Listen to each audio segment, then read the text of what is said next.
Welcome to Notes About Notes, a podcast exploring perfume's practical, social, political, cultural, and commercial walks of life.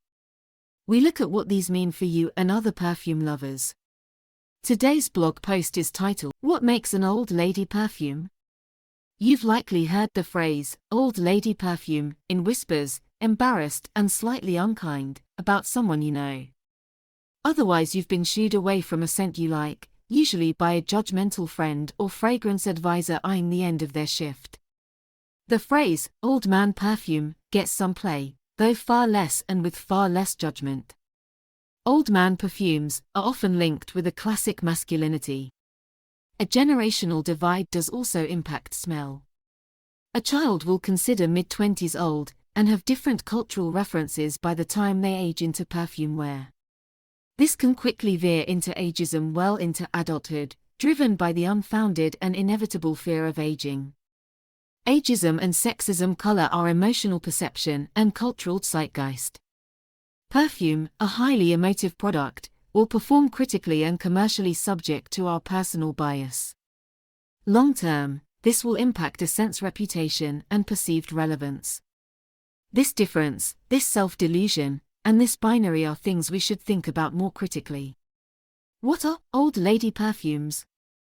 Old lady perfumes are overpowering, powdery, soapy, amber blends.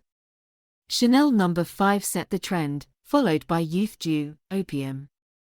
In my own brand, Scran on Teach, Garth is a poor cousin of Garlin Shalimar. What do old lady perfumes smell like? Generally, old lady perfumes are soapy, waxy or powdery aldehyde and amber blends with a floral component. You can often expect a long dry down, high sillage and heavy base note. Wearers have a reputation for excessive application. These scents will stand out sharply on a cold day. These are iconic olfactory designs, largely produced from the 1920s to 1980s, that changed culture and stood the test of time. This is something to celebrate and emulate, and why we continue to wear them. What is considered old lady perfume? We tend to associate old lady perfumes with our grandmothers or church at best.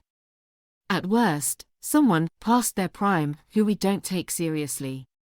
We do the same with our elderly, tending to treat them as invisible or at best with condescension. Criticism of the scent itself seems to center on being too feminine or powerful. While common for many scents, women often face a negative social reaction when speaking up or taking space. In my opinion, old lady perfume is considered to be any scent that flies in the face of generational or gendered social convention. Why do we call it old lady perfume? Men. If old lady perfumes challenge the convention of how women are expected to present themselves, we need to look at who runs it, and the answer is the patriarchy. Behind most beauty and media brands lies a patriarchal power structure that informs social convention. Historically and today generally, white men outnumber women in the C-suite. Gender breakdown across the fragrance, retail, press and marketing industries. Regardless of focus groups, this will skew messaging and decision-making, and reduce the lived experience of the target consumer for a product chiefly marketed to women. Gender bias, conscious or unconscious, will be introduced to the perfume product pipeline. This will inform how the women are spoken to in marketing messaging.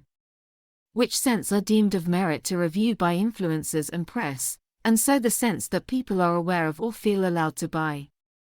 While people have a greater voice about the fragrances they wear, many will opt for the cheapest or closest option. If men control most of the market pipeline, the trends that form will be through the lens of a male gaze. Why do I smell old lady perfume? We've all been raised under the specter of the patriarchy.